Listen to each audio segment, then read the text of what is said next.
Hello guys, आज की video में करेंगे मार्जरी बोल्टन की जीवनी और उनके कार्य।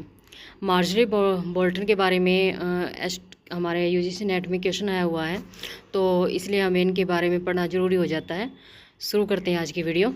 जीवनी, उनका जीवन परिचय, उनकी बायोग्राफी। मार्जरी बोल्टन का जन्म 7 मई 1924 को इंग्लैंड में हुआ था। उन्होंने अंग्रेजी साहित्य में महारत हासिल की और अपने शिक्षण एवं लेखन कैरियर में उल्लेखनीय योगदान दिया।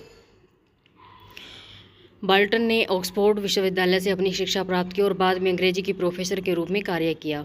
उनके मुख्य कार्य हैं the anatomy of the novel, जो 1975 में आया।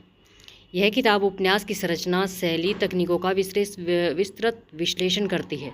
इसमें उपन्यास यानी कि एस्से की विभिन्न जो शैलियाँ हैं, पात्रों का निर्माण प्रक्रिया, कथानक की संरचना के बारे में विस्तृत जानकारी दी गई है। किसके अंदर दी गई है? The anatomy of the novel, यानी कंप्लीट नॉवल के बारे में बताया हुआ इसमें। उसके बाद है, ये देखो इनके वर्क याद करना बहुत ही आसान है, क्योंकि सब सारे के सारे के अंदर anatomy of poetry, novel, drama, तो सब कुछ एनाटॉमी ये पहले इन्होंने लिया हुआ है। ठीक है। एनाटॉमी ऑफ पोइट्री 1953 में आया था। इस पुस्तक में कविता की विभिन्न शैलियों और रूपों का विश्लेषण किया गया है। बोल्टन ने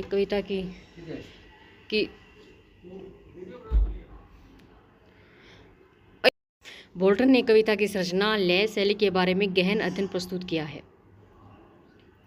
द एनाटॉमी ऑफ ड्रामा 1960 में आया था। यह नाटक की विभिन्न तकनीकों और शैलियों पर केंद्रित है। इसमें नाटक के संरचनात्मक तत्वों, संवाद, पात्रों और मंचीय प्रस्तुतियों पर विस्तार से चर्चा की गई है।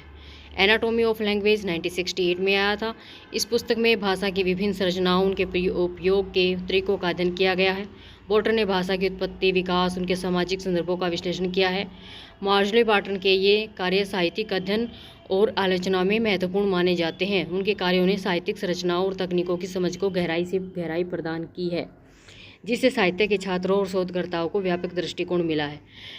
मार्जरी बोल्टन का अंग्रेजी साहित्य में योगदान। मार्जरी बोल्टन ने अंग्रेजी साहित्य में महत्वपूर्ण योगदान दिया है, जो निम्नलिखित बिंदुओं में देखा जा सकता है।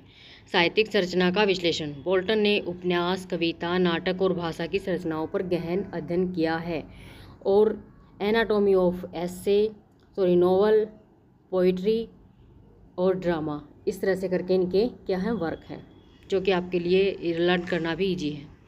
उनकी पुस्तकें जैसे anatomy of the novel, the anatomy of poetry, the anatomy of drama, the anatomy of language, ठीक है, ये इनके वर्क हैं। साहित्यिक शैलियों और तकनीकों का विस्तार से विश्लेषण करती है। इन पुस्तकों ने साहित्यिक आलोचना और अध्ययन में एक नई दृष्टिकोण और विधियों का परिचय दिया है। उनकी शिक्षा और शिक्षण। मार्जरी बोल्टन ने अंग्रेजी साहित्य के प्रोफेसर के रूप में कई वर्षों तक कार्य किया है।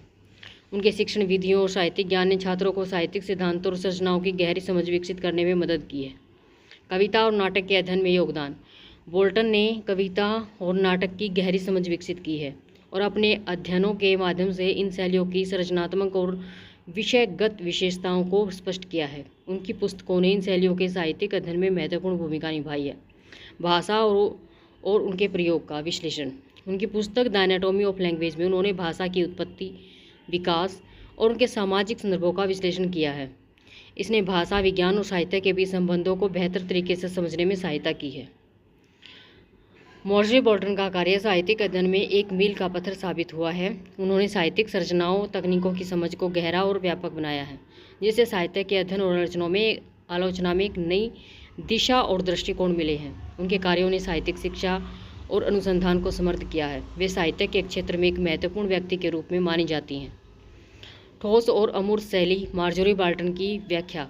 मार्जरी बोल्टन ने भाई क्या दिया है? ठोस और अमूर्त शैली, यानी कंक्रीट स्टाइल और अब्स्ट्रैक्ट स्टाइल के बारे में उन्होंने बताया है। देखते हैं क्या है उनका ये कंसेप्ट।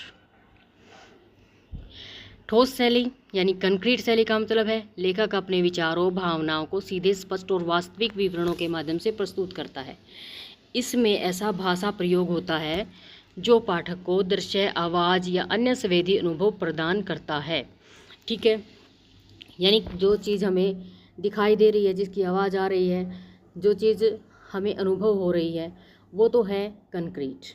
ठीक है। और एब्स्ट्रैक्ट क्या होता है वैसे? जो चीज़ हम फील कर सकते हैं, महसूस कर सकते हैं, बिल्कुल वही है सेम।